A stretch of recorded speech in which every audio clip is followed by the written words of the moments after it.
vu l'évolution politique de la République de Guinée, vu que les Guinéens eux-mêmes, par méconnaissance de leur propre histoire, veulent réécrire l'histoire de la République de Guinée, veulent réinventer la roue, je me suis dit qu'il fallait écrire un livre sur les dates glorieuses de la République de Guinée.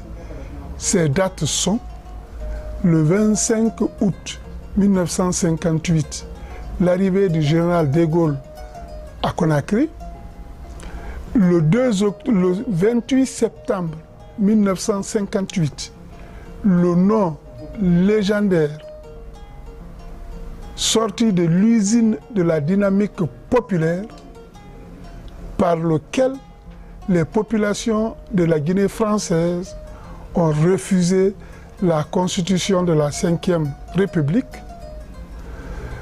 Troisième date, le 2 octobre 1958, la date de la proclamation de l'indépendance.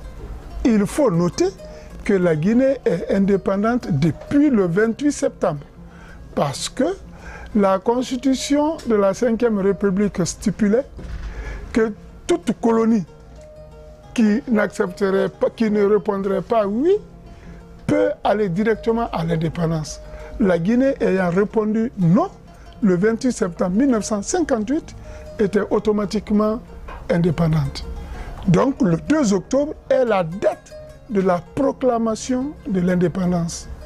Enfin, le 12 décembre 1958, qui est l'admission de la République de Guinée à l'Organisation des Nations Unies, ONU. Bien. Ensuite, moi, je suis par ma formation géographe, spécialisé en géostratégie. La géographie étudie la Terre et tous les phénomènes qui s'y déroulent. Donc, la lutte de nos pays pour leur indépendance, les rapports de force avec la métropole peuvent faire l'objet d'études géographiques. Et la géostratégie étudie les rapports de force entre les entités géopolitiques, entre les États, entre les constellations d'États, etc., etc. Donc, pour des raisons purement académiques, je me devais d'écrire un livre sur les dates glorieuses de la République de Guinée. Deuxièmement, jamais la Guinée n'a été aussi présente sur la scène internationale que pendant la période de ces dates glorieuses. Tout le monde parlait de la Guinée sortie de nulle part, qui a dit non au tout-puissant Charles de Gaulle, qui a dit non à la toute-puissante France. Donc, la Guinée était là. Cela mérite d'être connu. Ensuite, c'est par ces dates glorieuses que la Guinée a pris la place qui est la sienne dans le concert des nations éprises de paix et de liberté. Donc, pour toutes ces raisons, je me devais d'écrire ce livre.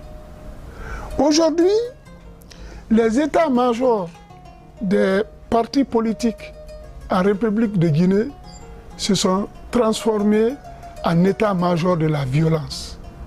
Ça crie, ça insulte. La politique est devenue un facteur de division, non seulement des populations qui ont toujours habité ensemble, mais voire même de balkanisation du pays.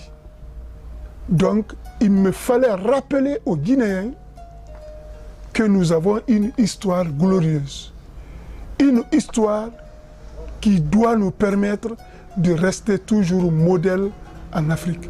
Pourquoi la Guinée, locomotive des indépendances africaines?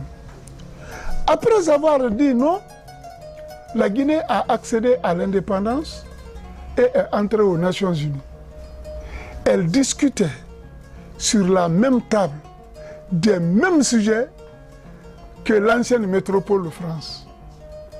Le président de la Guinée parlait comme il voulait, à qui il voulait, tout comme le général de Gaulle, le président Eisenhower pouvait le faire.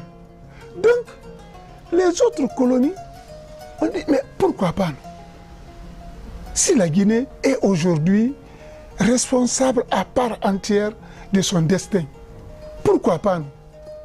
Donc, l'indépendance de la Guinée a été un catalyseur, un levain qui a incité les autres colonies à demander elles aussi leur indépendance sans condition. En cela, les dates glorieuses de la Guinée constituent une locomotive pour toutes les autres colonies africaines. Le livre est destiné surtout à la jeunesse qui doit comprendre. Dans nos pays aujourd'hui, tous les partis politiques ne manipulent que les jeunes. Les jeunes sont manipulés. Nous allons faire ceci, nous allons faire cela. Celui qui est président peut nommer 3 ministères même, emploi jeunes, à gauche, à droite, mais en réalité, on n'arrive à rien.